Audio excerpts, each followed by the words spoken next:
So hello, my name is Aneesh de Vos, as it always is, and today, David, I'm going to change the introduction for you very, very slightly because our very esteemed guest, Jaq Athorn, has declared you to be an enigma.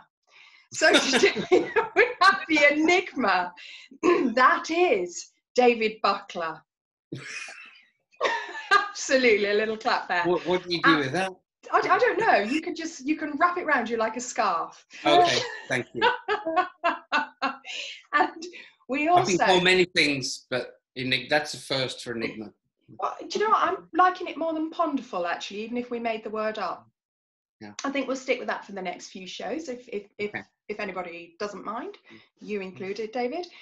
But more importantly, today we have with us Jaq Athorn, and we're going to be discussing gender identity. And Jaq, I said to her, Jaq, what's your strap line? You know, I always ask people for their strap line. Mine being a tad arsy. David, you're humanitarian. And Jaq, you said, my gender ID isn't about what others see, but about how I feel. So I'm going to really put you on the spot. I'm going to throw you straight on into this conversation and say to you, what does that mean? You know, enlighten us, educate us, please. Oh gosh, enlighten and educate. Or just tell us. I was going with the enigma. I was feeling it today. So I suppose for me, I've never kind of fitted any box. And as things evolved with gender ID, one of the things I really recognized in myself when the term gender neutral appeared, it kind of was like a light bulb moment for me, because I've never felt either male or female, feminine, masculine. Although my sex is that I am female, because that's what my body tells me, how I feel is very different. So I like to think of it as being in the center of a seesaw. And sometimes I'll go off to one side and then maybe to the other, but it's about how I feel, what's at my core. And I guess that's where it comes from for me. I don't have a pronoun, I don't use a pronoun. So I guess some people would say I'm more genderless. Yeah. But it's about who I am as an individual person and how I feel. Okay. And can we also clarify, because this is something, isn't it, that people get mixed up in, that, you know, this concept of people's gender also defines and is part of their sexuality. They're not, are they? These are separate things, aren't they? Absolutely. So gender is about how you feel, how you identify. Mm-hmm. Sexuality is about who you love and who you wish to be in relationship with. And so we have lesbian, gay, heterosexual, pansexual, transsexual. You know, there are all these different, sorry, not transsexual, because that's about gender, but there are different sexualities as to who you are attracted to. And so it's very, very different. Okay. And what is the reaction? What do you feel that the reaction is towards how you identify with yourself? You know, do people want to shove you in boxes? Do you know, are they accepting? I love that idea, don't you, David, of that idea of being on a seesaw, and that sometimes, you know, you move this way and the other. So I just wonder, what reaction do you feel that you get? It's very different, I suppose. When you put yourself into a box and say, you know, I am, for instance, I'm gender neutral, people seem to have an idea of what it is. And so when I speak about it, it's basically about, I tell people about how it's just who I am. Because people think that you need to fit into a box. If you go into a box, people understand it because there are boundaries. And so you know where those boundaries are. When you start talking about things that people don't understand, it makes them uncomfortable. And so the reaction for me, actually, because I don't really talk about it much, the reaction has been, well, yeah, but you're just Jaq, and that's okay. And so I suppose the people who I've spoken to about it are generally friends. So I can't say I've had any negative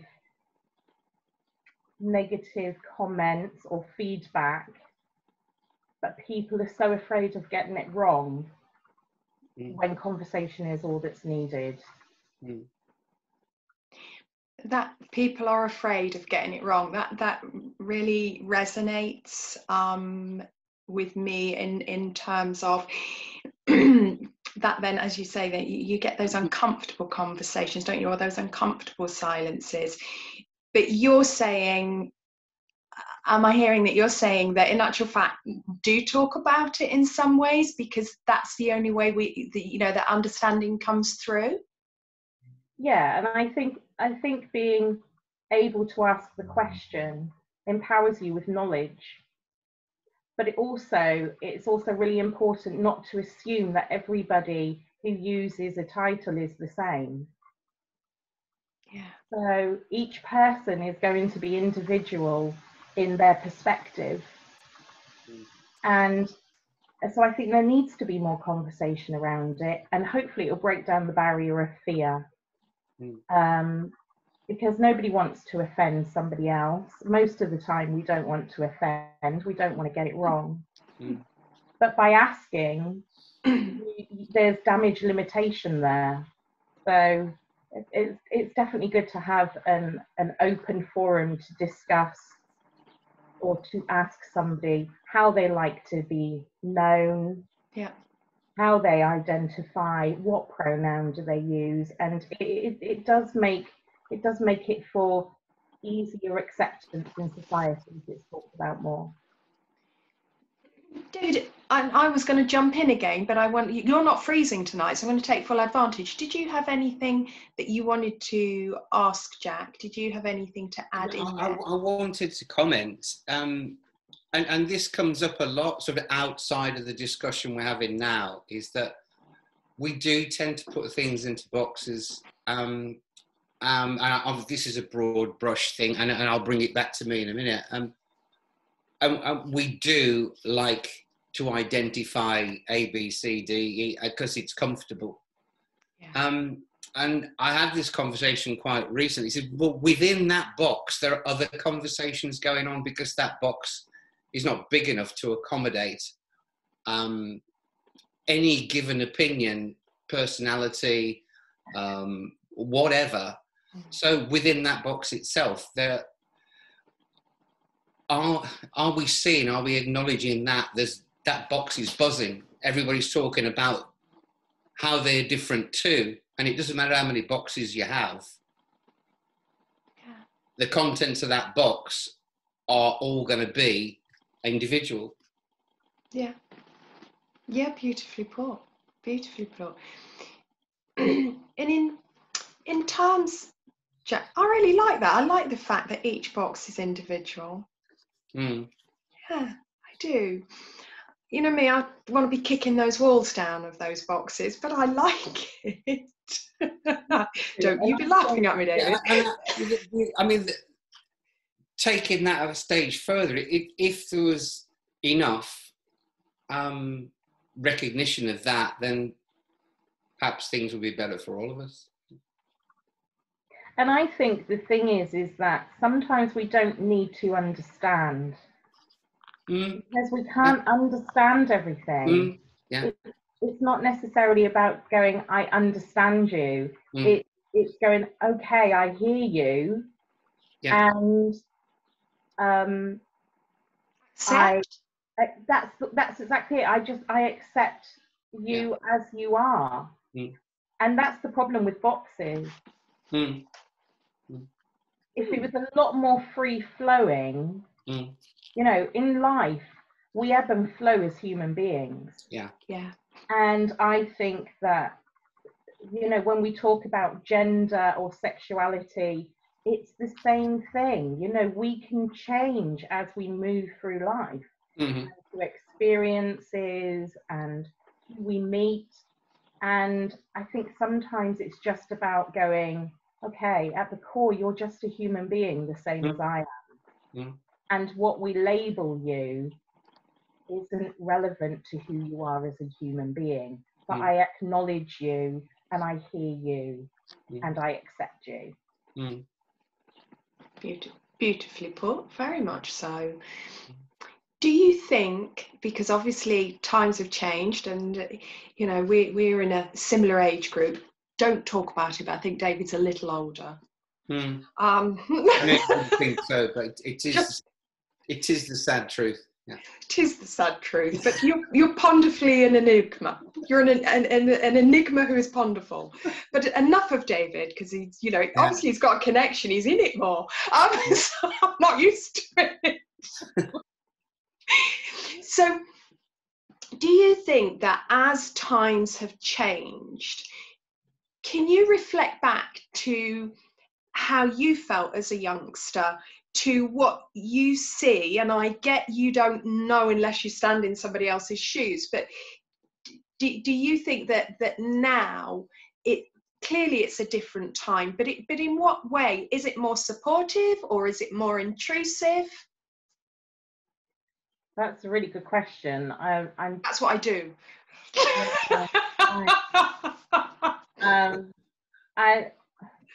I suppose when I was growing up, I didn't even know any gay people, never mind anybody who identified as different from male or female. So I suppose... Did you understand it as that, Jaq? Did you understand that you identified differently in that way?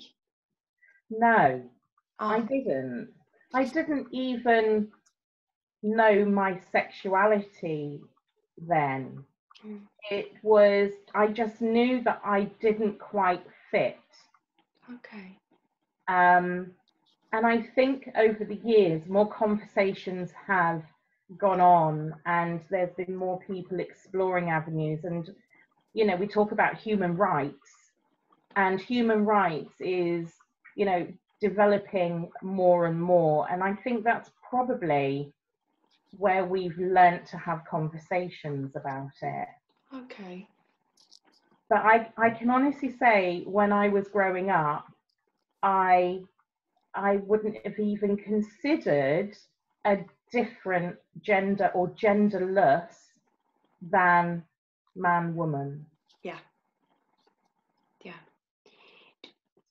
You know, when you put it like that, I always get a bit tearful, but that, I don't know about you, David, I can't imagine living and trying to fit into a world that didn't have a place for me, that had to be something either or, and I knew that I wasn't quite that. I actually think that that's really, really profound. I mean, that when you look back, Jaq, when you look back at that, what do you see in terms of, you know, little Jaq trying to make sense? Because that's what we do, don't we? We grow up and we try and make sense of things, don't we? In the experiences that we have, in what we read, in what we see on television. I mean, we're still struggling, aren't we, to make characters that, you know, that are genderless, etc. We're still going along, aren't we? Those kind of tram lines. I know for me, it was just normal to be a girl. It was normal, you know. I tried to be what was called a typical girl. Right. And I would wear dresses and I would wear makeup and I would wear heels and, you know, I would try all these things, but it never felt comfortable. Never. And so because I didn't know any different, it felt that that was just the way it was. Okay. And I think it's something that, you know, for some people that feeling inside is so strong and they don't know where to fit, I think can be crippling for somebody. And I didn't have that. From my own perspective, I didn't have that. I was just raised in an environment where I was a girl and I had to play with dolls and I had to wear dresses, and this is the way you looked and this is the way you behaved. Mm-hmm. And I never questioned it. When did it, but at some point things changed. When did it what changed? What you know, I'm not asking you for your deepest, darkest, but you know, what kind of changed for you? Because clearly you are, you know, I've known you for a while now, and you are this very accomplished human. You know, as I just said beforehand, you know, I always feel that when I've had a conversation with you, I've really had a conversation with you. You're really so on it in your own self. I think that's when it changed for me, when I really started to look at self. Oh, okay. That's when it absolutely changed for me, when I really started to look at who I was as a human being and what I needed to feed me, and I mean emotionally feed me. And that's when I started to kind of source the feelings, because I think a lot of the time you shut these feelings down because you don't know what they are. So you bring down the barriers and you keep yourself safe. And it wasn't until I started to break down those barriers and really started to look at who I was as a human being, that I started to internally explore it. But it took me a long time. Yeah. It took me into my 40s to really start looking at who I was and what I needed as an autonomous human being. And do you think for younger people today, do you think that it is more accessible for them to explore themselves? Because, you know, we're sat here having this conversation today. So, you know, clearly there are some, you know, some changes, probably not enough, probably not fast enough. But do you think that it can be different now? My experience is that it is different. There is more support out there, but there still isn't enough. And I think that's based on education, really. And it's I think it needs to go. We need to go back to the roots of things, back to education, and learn to be accepting of people for who they are, not what they portray or what they have. You know, it's going back to the roots of human being. And in those terms of education, because education, I don't know why, I can sometimes get a bit arsy about education. Is it that you know, in terms of the formal, the schooling education, or are we talking about that wider knowledge of, you know, what the media is piping out to us? So how that, because we are very attached to our media now, aren't we? You know, we really are. You know, what people are writing about, you know, how many non-binary or transgender people are writing books, etc. You know, how accessible are they, you know, in terms of how much are they being marketed, etc. So is, you know, it does that then change as in our education? How would it be? For me, the education is the broader spectrum, really.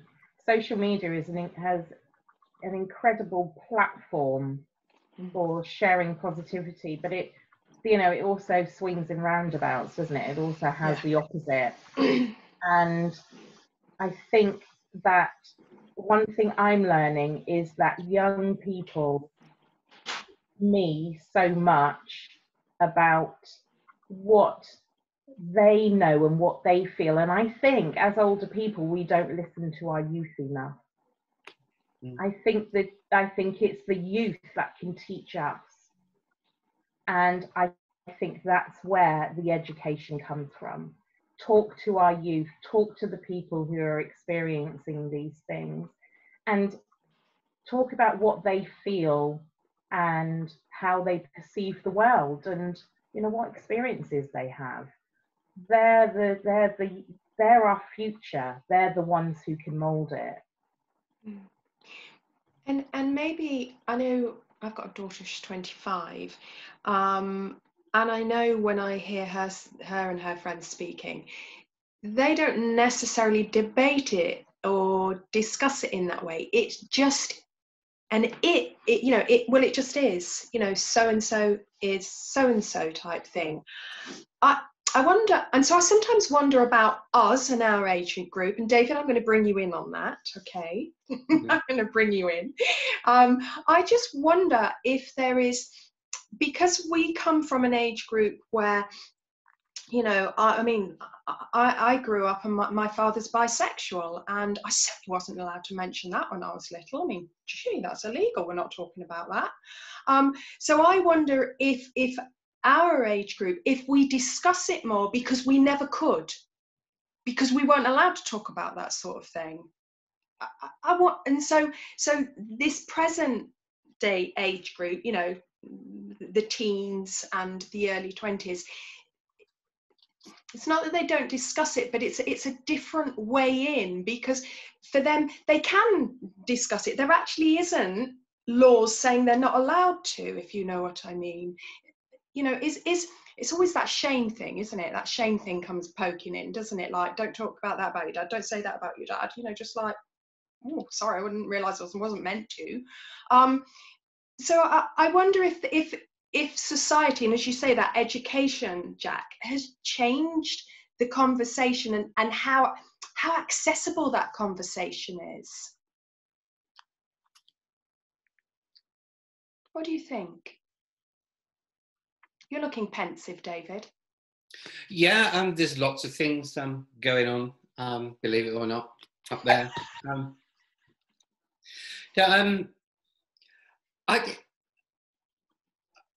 I think Jaq's absolutely right. I work in higher education, further education, if you like, as a counsellor, and I see a broad spectrum of young people from all sorts of different backgrounds, with all sorts of different hopes, and in all sorts of various stages of, from what I do, it's usually emotional upset for one reason or another. Listening to young people is an education in itself, but I think there is still an element of what you were talking about, Aneesh. I don't know whether it's being afraid of the unknown, or there's this there's this mocking, and there's this I don't know. There is an element of that still there that I thought went extinct with sort of people of my age, and that surprised me. Going back 5 years when I started working in education, and it still takes me back. I guess what I'm saying is we've still got a bit to do. Yeah. Having accepted what Jaq has said, I think she said something similar herself, but I'm not sure which generation or what age group we're talking about. But I just still think there's a ways to go. And so Jaq, how does that, because I think David's right, I think we have got a way to go, definitely. How do we get there? What is that way? How do we get there to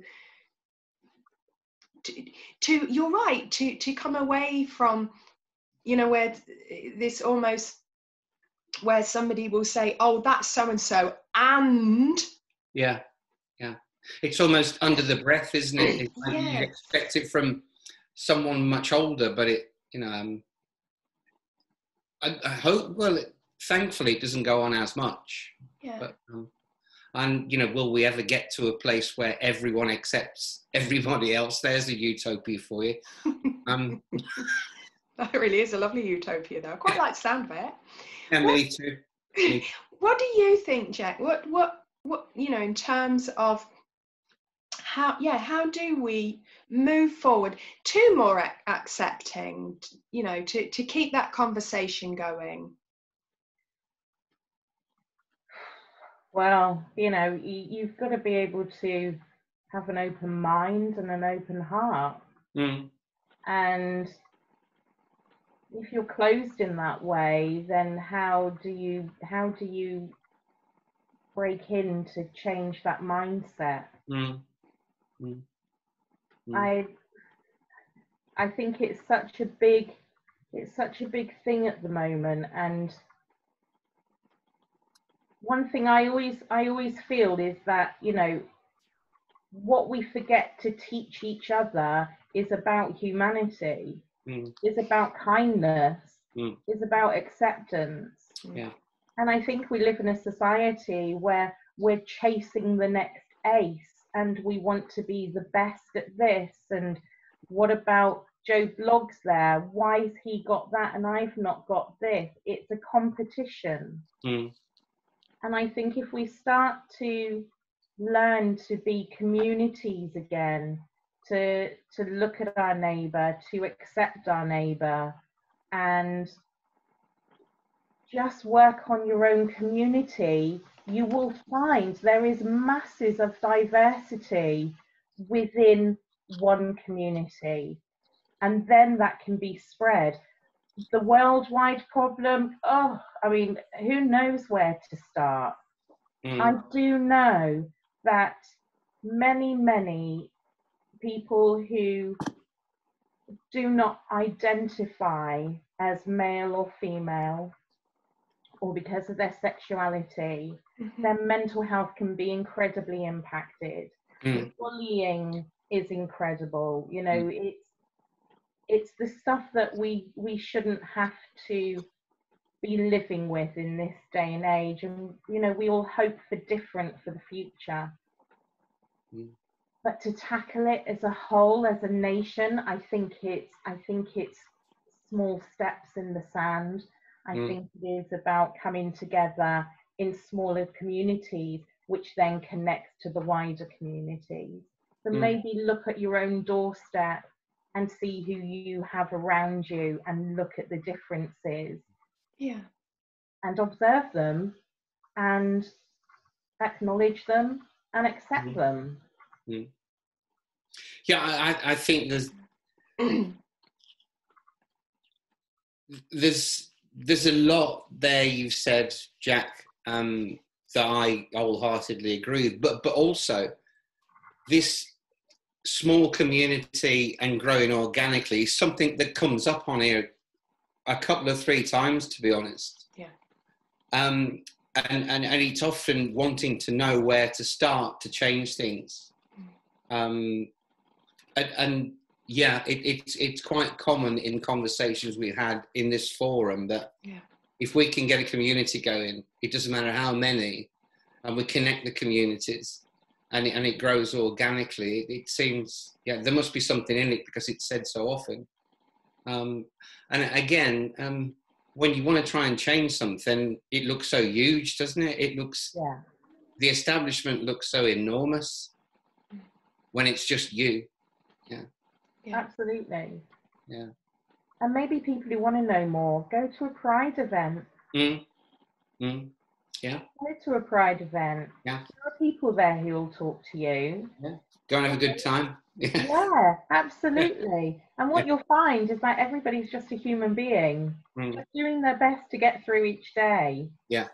And just because they may see things differently than you, from you, it doesn't mean to say that you know, you can't come together as you know, in some way you can't.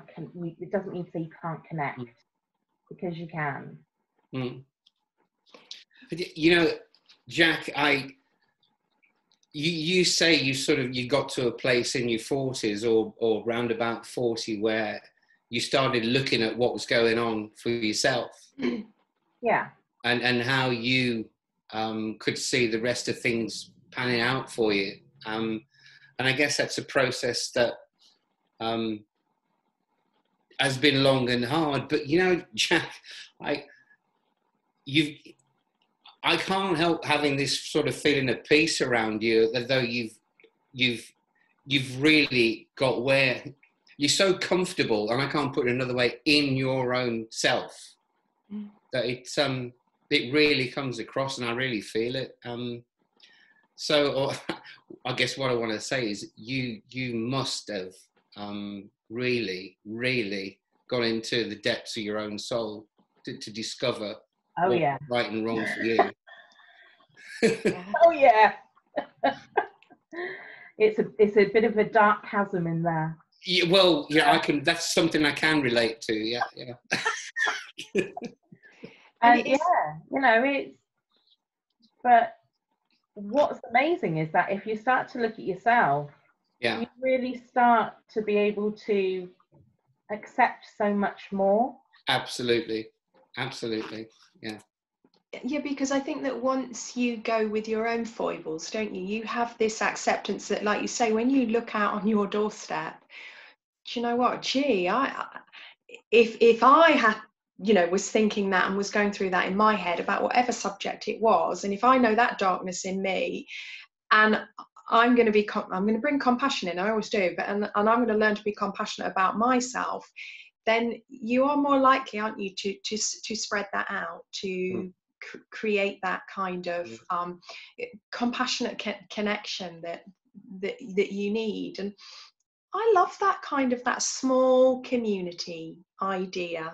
I know we're called Community Connections, and I know we did it because of community, but I genuinely do. Jaq, you've come out of your moment of light there. I mean, you were looking great for a moment. Yeah, it's like, it's like the more David was saying, you know, literally you've come into yourself almost type thing, and the light was just growing. It was almost like a celestial moment. And here she is, along her journey. Thank you. Fabulous. I love the way the light plays around. But I do think that there's something really important in there about that when you go right down and dig yourself up almost to like you say, to move away from these expectancies. Well, you're a girl. You know, you play with dolls and you wear shoes and, you know, pretty shoes and pretty hair and dresses. And that's, like you say, to come up to that place of, well, actually, no, I'm not. I'm not. Sometimes in this lovely seesaw, sometimes I'm there, sometimes I'm in the middle, and sometimes I'm there. I find that, and I don't mean this, and I hope it doesn't sound as if I'm, you know, kind of being a bit grand. I actually find that really inspirational, that you are able to sit in your own space and say, yeah, this is where I'm going. This is who I am. And it feels incredibly empowering to be able to say, this is who I am. And I really like me. You know, and the things I struggle with every day are my own judgments. And every day I have a battle with myself because, damn, there's another one. And it's a constant journey. It never stops. But that's what I like about human. Wholeheartedly agree. It's not about what's at the end of it. It's the journey that's important. Yeah. And so I guess that when you dig down into yourself, I remember somebody once said to me something like, oh, but I thought that you dealt with all of that. I said, well, I did. And then once I dealt with it, something else bloody came popping up because I dealt with that bit. It's like a bloody conveyor belt. So it's like, you know, I'm not enlightened. I'm not the Dalai Lama, you know. And I'm sure the Dalai Lama has issues. I swear he does. Been there, you know. But yeah. After years, and you thought, oh, I finally got it. And then the next day, something else comes along and severely bites you in the butt, you know. Yeah. Oh, I didn't see that coming. Absolutely. Absolutely. And this is it, isn't it? We all carry, I'd like to think of humans as stickle brick. Okay, carry on, I like this. A stickle brick. Because people throw all sorts of shit at us, and it's whether it sticks or not. Yeah. And stuff sticks. Yeah. And it's not until you're willing to start pulling off that stickle brick. Yeah. It's quite spiky and it's a little bit painful. But it's not until you start doing that that you really start to learn who you are. And somebody will still throw a bloody stickle brick at you on your journey. But, you know, that's the part of being human. Yes, it is part of being human. So when somebody throws a stickle brick at you, I love this. I use what toy would you be in therapeutic settings a lot.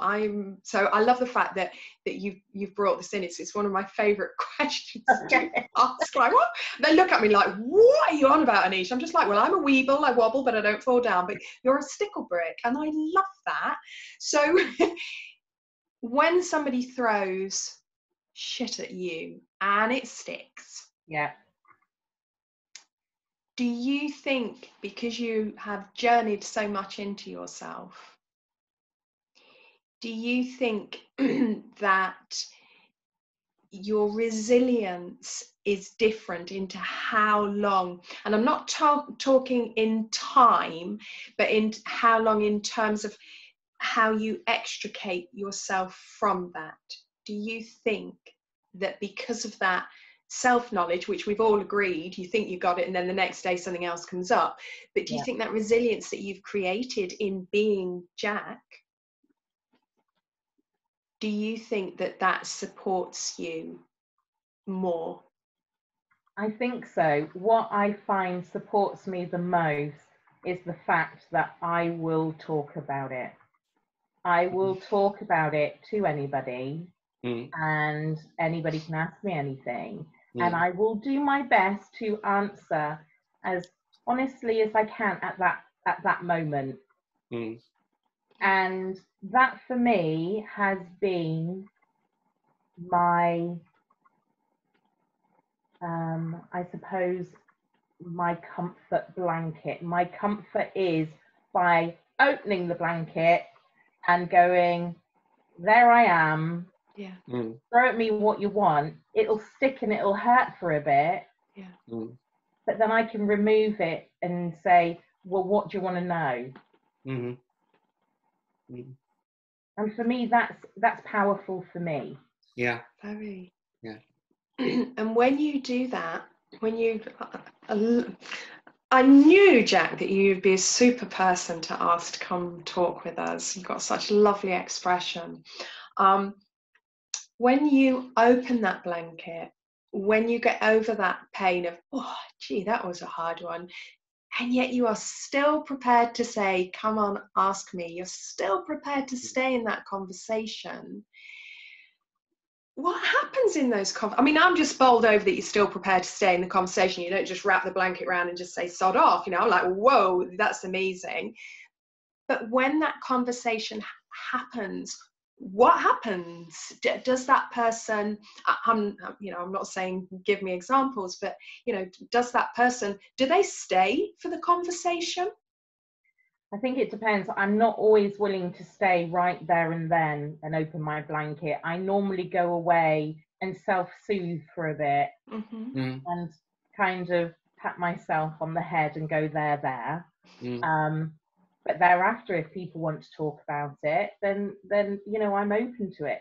What I try and remember is that this isn't just my journey. This is a journey that everybody can learn from, as I can from other people. You know, it's not something where you go, this is who I am, and shut the doors. Because what you do is you put a defense, and then you can't let anybody in. Whereas if you go, this is who I am, what do you want to know? I will share things with you as honestly as I can. It empowers you to feel better it empowers me to feel better in my skin, that I'm on a journey with somebody else to try and help them to understand. What they do with that knowledge is entirely up to them. Yeah. They can lob it back at me if they want. Yeah. But I You're a bit of a ninja. It's more of an ow. I'm struggling to understand how anybody wouldn't listen to you, Jaq. What? Are you speechless, David? Yeah, I am, because you know, I've not heard so much truth and honesty and common sense for a while. You know, it's very moving, and it's very calming, and it's quite poignant, and it's quite timely. And you know, this is not the place to discuss individual people that I'm involved with, but I would ask a general question, if you wouldn't mind, Jaq. I mean, I'd love to take a bit of what you've got and sprinkle it on a few people that I'm trying to help. I really would. So if you could take yourself back and reassure somebody, I don't know, 12, 13, 14, 15, to give them some hope, I mean, and to give them some inspiration and some comfort, what knowing full well that you work very hard to get where you are, and I can't, a 15-year-old is not going to be there, would be very rare, I would think, to have that sort of insight and awareness. What would you say? For me, that's massive, isn't it? I know it's a huge question. It is. World peace, please. Yeah. I feel like I need to take up alcohol, and I don't drink. I suppose that's something else that went out with the soul searching for me too, as well. Love this guy. So I suppose really for me, don't shut yourself down. Try and keep yourself open. Yeah. Which is really, really hard to do. It takes a lot of guts, I would imagine. Yeah. It takes immense courage. Yeah. But let people see your shine. We all have a shine. Let them see your shine. Yeah. And try and always be kind. You know, everybody is facing their own battles. And what we learn as we grow up isn't stuff that, you know, we're not born with judgment. We're not born with these things attached to us. They're learned. We learn them through. And if one person can have a little ripple effect onto another person, and then that person can do the same, eventually there can be a more gentle landing for people. So I would say always keep your heart safe, believe in who you are, and remember this is a journey, and it never stops. And keep looking at self, because through looking at self you will learn so much, and you will have so much more to offer. I'm absolutely exhausted from that now. Well, you think so deeply, David. Yeah, and I am so grateful. Thank you so much. Absolute pleasure. Do you know what?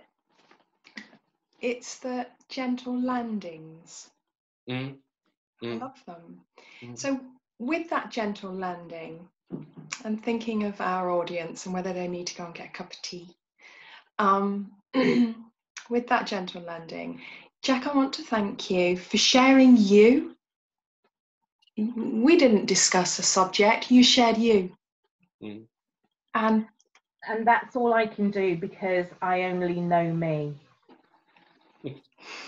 Will you come back at another time and have another chat? Well, it depends if David's going to make me think that hard again. It's because he's kept his connection all the way through. I mean, it's been amazing. First time ever, David. Never happened to me before. I think it had something to do with that, what appeared to be divine intervention shining through the window behind you, Jaq. Absolutely. There it came. I'm impressed. It's the best special effect I've ever seen, ever. Fabulous. So, as ever, I don't think Community Connections ever really does a solely serious conversation. We are always nipping in with that humour. And clearly, when David has connection, he's on it, folks. He has a lot more to say, and it gives me a break from being chatty. I actually think, Aneesh, that when he freezes, he is actually just pretending. It's not one glitch. Give yourself time to think, like, Aneesh, don't ask me. Anything these days, can you? I'm very suspicious. Oh, there's something I need to work on. Well, at least you know now I've not nipped out to get a drink. Or change your shoes. Or change your shoes. Okay. You have to watch the one on perfectionism to know that David totally disappeared off the screen. Oh, okay. So I'm going to say thank you again, Jaq. And David, talk us out, my darling. I think I'm kind of the introductory, you're the ender, aren't you? Well, I've stayed with it all this time, so I'm going to leave it to you. Oh, well, okay, just because he's been in there. So I'm going to say thank you very much to Jaq for sharing exactly who Jaq is. I'm going to say thank you to whoever is the service provider of David Butler's internet connection, because it's a different show. And I'm going to thank myself for just, showing up again. So wonderful. Absolutely. Right, thank you. So, going to close us out. It's been a pleasure, Jaq. And you, David. Hope we get to chat again soon. Take care. And me too. Me too. Stay safe, everybody.